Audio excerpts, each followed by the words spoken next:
Hi, this is Don McAllister and welcome to another Screencasts Online tip video. In some respects, this week's tip video is following a theme, in that my last full show was about organising your photo library, and I took advantage to streamline and optimise my personal photo library in that show. Now, it's come to my attention that my iCloud storage has become a bit unwieldy, and I also need to make some changes to bring my iCloud storage under control. Now, under System Settings, if I go into my iCloud account, you'll see up here at the top I have 2 terabytes of storage available to me. I've actually subscribed to the Apple One Premier service, so I can share this storage with the family, but 1.4 out of 2 terabytes is quite a lot used. So if I go into Manage, and then if I go into Family Usage, unfortunately I'm the main culprit. I've actually used 1.2 gigabytes of storage, whereas everybody else is around 70, 80, 90 gigabytes.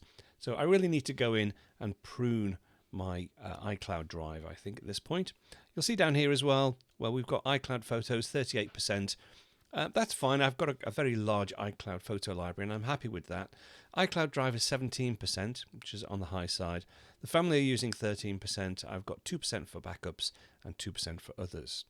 And you'll see down here my iCloud's photo library is 777 gigabytes, so pretty large. My iCloud drive is 342 gig, and I have some backups here as well. If I click into these, now I could turn off my iCloud Photos library and delete from iCloud. I'm not going to do that, although if I did, I'd have 30 days to download and store them externally. But again, I'm not going to do that. If I go back, my iCloud drive, so the documents stored in the top level of my iCloud Drive folder take up 342 gig. So it's prompted me here to open iCloud Drive in the Finder and delete documents. One of the issues I have is that it's quite hard to find where the large documents are within iCloud Drive, but we'll talk about that and I'll show you a tool for doing that a little bit later. If I just go back again, and backups, well, 40 gig, it's not that much really. These are the 4 devices that I use on a daily basis. So again, I'm not going to delete any of these backups because I will need them in case of having to do rebuilds on my devices. So if I just go back, now if I scroll down, you'll see mail is 19 gig. I have a terrible habit of archiving mail rather than deleting, so I'm probably going to have to look at that. Not in today's tip show. I'll probably revisit mail and look at how I can actually extract some of the archive mail I've got into other applications. I've got 10 gigabytes of messages.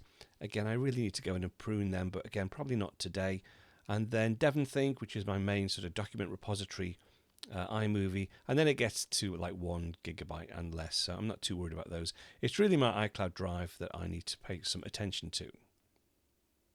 Now, before I start looking at iCloud Drive, there are some additional benefits over and above just retrieving storage space. If you keep your iCloud Drive optimized, it can enhance performance by enabling faster file syncing and access across devices, as it does reduce the clutter that can slow down some processing. Now, it also improves organization and makes it easier for you to locate important documents without sifting through unnecessary items. And finally, it can promote better battery life on mobile devices by cutting down on background syncing demands. Now, let's just take a look at the drive icon here. So yeah, I've got iCloud Drive switched on. This Mac is syncing. I've also got my desktop and documents folder syncing with iCloud Drive, and I have it set to optimize Mac storage so that if I haven't got enough space for the full contents of my iCloud Drive, the Mac itself, the OS, will actually remove things and store older documents in the iCloud when space is needed. And also down here, there are 18 different apps that are also syncing to iCloud Drive. But that's fine. I mean, if you don't want to retrieve space, if you just want to extend the size of your iCloud Drive, you can do that. Again, if I go into Manage, I think we do it through here. Yeah, see there's an option here to change your storage plan.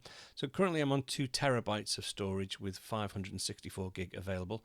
If I go into Change Storage Plan, it does actually give you options right up to 12 terabytes per month. But at £55 per month, that's quite an expensive option. So I'm going to go ahead and just try and prune my iCloud Drive to save some storage space. So I'm going to go ahead and say done. Oh, and just one other thing before we start pruning the iCloud Drive. Unlike iPhoto Library, your system photo library, you can save that onto an external drive if you want to clear off some space on your system drive. You can't do that with iCloud Drive. iCloud Drive is actually hidden away within your library folder within your personal account. So there's no way, or at least there's no supported way, to actually move your iCloud Drive synchronized data away from your system drive. So that can cause problems if you have quite a small system drive. In fact, let me go across to Finder and I'll just show you where it actually is, although they've hidden it quite well in the latest version. But if we go to, well, here is the library. It's actually under mobile documents, but there's no mobile documents here. We could say go and then go to folder. And if I just paste, there we go. So it's actually in your library folder under mobile documents, com-apple-cloud docs. If I actually select that, it will open up my iCloud Drive folder. Of course, the best way to do is just to find a location in the sidebar. You can also go to iCloud Drive from here as well with a keyboard shortcut of Shift-Command-I. And that will take you to the same place. So let's take a look at these symbols. So each of these folders, in fact nearly everything within my iCloud Drive, is currently not synchronized to my Mac. It's all up in the cloud, and you can tell that by looking at these symbols here. It's a little cloud symbol with a downward arrow. Now this indicates that the majority, if not all, of the content within these particular folders are stored in the cloud. If I open up the 3D printing, yeah, you'll see this one here. Firewall XL5 is a subfolder that has no symbol here, so everything is downloaded locally. Similarly with these two files here, these are downloaded locally. If I open something, well, in fact, let me have a look at this one here. This Unify Express wall mount, you'll see it's got this symbol. I can download it either by hitting the spacebar to do a quick look, and that will download it. And these are quite good, these 3D files, that you can spin them around and have a look at them. Or if you want to, let's go into another folder. If I wanted to download, say this, I could right click and say download now. And that will download it from iCloud directly to the Mac. Now, if I wanted to keep that file permanently on the Mac and not allow the operating system to delete it when space is running low, I can right click and say keep downloaded. And we get this other symbol here. And that just means that if I do start running out of space, this will be one of the last files that would be uploaded. So we always have a local copy of that file available. So on to actually pruning back our iCloud Drive. As I mentioned earlier, it's quite difficult sometimes to identify folders and files that are taking up a lot of space within iCloud Drive because of the issue of them not actually physically being on the drive itself. There are links to the files, but sometimes the more traditional scanning software such as Grand Perspective can't pick up those files that only have links on the drive and not the actual files itself. So it can be a little bit hit and miss. But there is an application. In fact, Lee covered this in the show on CleanMyMac back in August, I think it was. We're just going to have a look at one of the modules again, and that's the module that's called Cloud Cleanup. So I'm going to go ahead. This is CleanMyMac. Of course, you can get CleanMyMac either directly from their website or from Setapp. But if I just go into iCloud Cleanup, I've already selected my iCloud Drive, so I'm just going to go ahead and say scan. Now it will take a little while because it is a big drive, but I'll just let that run through and we'll come back once that's completed. So here we go. We've found 372 gigabytes of iCloud files. So that includes the 340 in iCloud Drive, but also the 19 mail and also the 10 gigabytes of the messages files as well. Now we can review all the files if we want, but this really is a way of sort of drilling down to find where the space hogs are. But what I'm actually going to do, I'm actually going to use this option here. So 345 gigabytes of large cloud files found. So these are the large files that are contained within the cloud, not locally on the disk. You'll see there's only 2% of our Mac storage that's on the local disk. There's 9.7 gigabytes of large files synced locally, but this is the one I'm interested in.